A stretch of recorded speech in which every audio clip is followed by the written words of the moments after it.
नमो तस्य भगवतो अरहतो सम्मा सम्बुद्धस्य बुद्धं शरणं गच्छामि धम्मं शरणं गच्छामि संघं शरणं गच्छामि।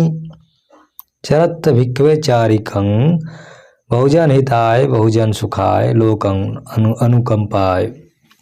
साथियों, करोड़ों शोषित वंचित बहुजन समाज के मसीहा, आधुनिक भारत के निर्माता, महिला उद्धारक, श्रमिक कल्याण के जनक, ट्रेड यूनियंस के जनक, सप्ताह में एक दिन का साप्ताहिक अवकाश दिलाने वाले, खोती प्रथा के विरुद्ध संघर्ष करने वाले, जन जन को संवैधानिक अधिकार देकर समता, स्वतंत्रता व बंधुत्व का अधिकार देने वाले, सामाजिक समरसता, समानता एवं कर्तव्य निष्ठा की प्रतिमूर्ति, भारतीय संविधान के शिल्पकार, विश्व रत्न, भारत रत्न, बोधिसत्व बाबा साहब डॉक्टर भीमराव अंबेडकर जी के 68वें महापरिनिर्वाण दिवस के शुभ अवसर पर बौद्ध महाविहार में हम सब उन्हें सत सत नमन एवं वंदन करते हैं।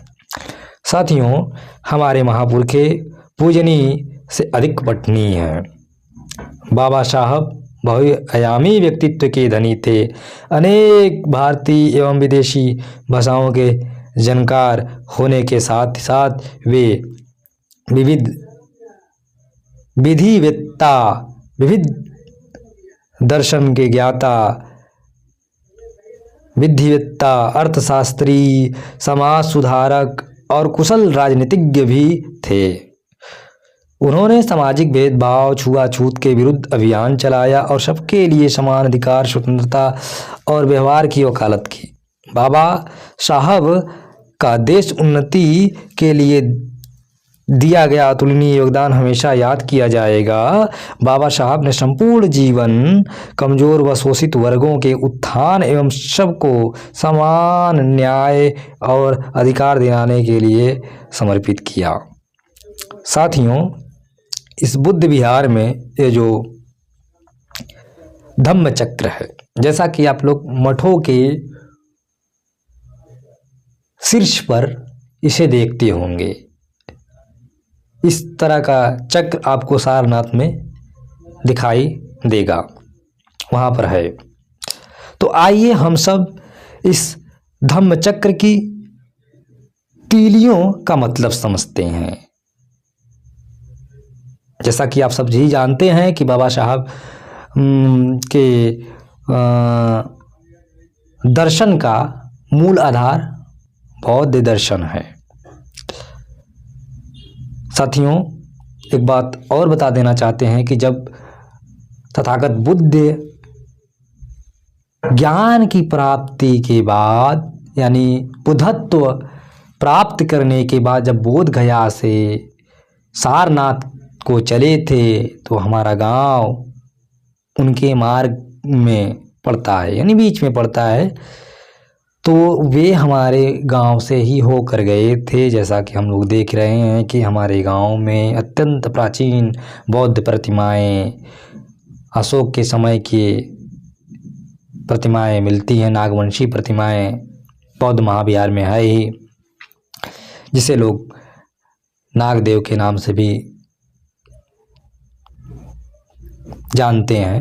हालांकि अब लगभग 100 में 80 लोग बुद्ध के नाम से इन्हें जानने लगे हैं। तो आइए हम सब इस धम्म चक्र की 32 तीलियों का मतलब समझते हैं। वैसे अशोक के चक्र में जो उसमें 24 तीलियां हैं, उसका संदर्भ हम किसी और दिन समझेंगे। आज इन 32 तीलियों का मतलब समझते हैं। पहली तीली का मतलब है मूर्खों की संगति ना करना। दूसरी तीली का मतलब है बुद्धिमानों की संगति करना, भिक्षुओं, शीलवान लोगों का दर्शन करना। तीसरी तीली का मतलब है शीलवानों की संगति करना। चौथी तीली का मतलब है अनुकूल स्थानों में निवास करना। पांचवी तीली का मतलब है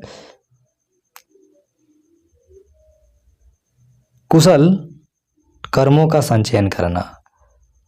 छठवीं तीली का मतलब है एकाग्र, मन को एकाग्र करना, मन को निर्मल करना, कुशल कर्मों में लग जाना। सातवीं तीली का मतलब है अधिकतम ज्ञान का संचयन करना, संचय करना। आठवीं तीली का मतलब है तकनीकी विद्या, वैज्ञानिक दृष्टिकोण,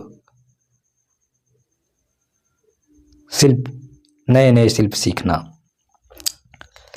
नवीं तीली का मतलब है व्यवहार कुशल एवं विनम्र होना।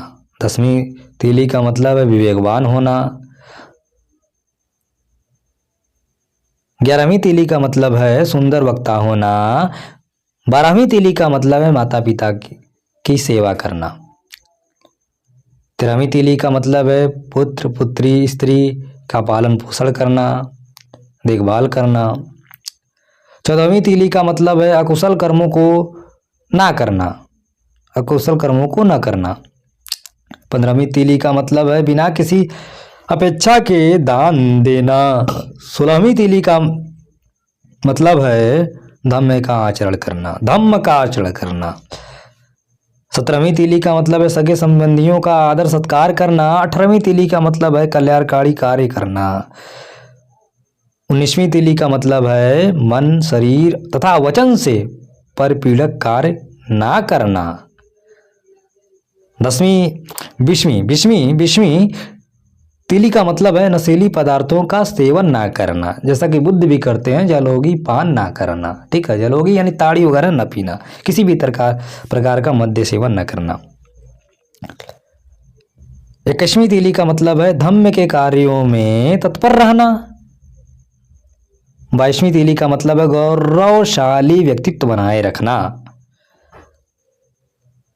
23वीं तीली का मतलब है विनम्रता बनाए रखना, लोक धम्म लाभ हानि यश अपयश सुख दुख जय पराजय से विचलित ना होना। 24वीं तीली का मतलब है पूर्ण रूप से संतुष्ट होना अर्थात तृप्त होना।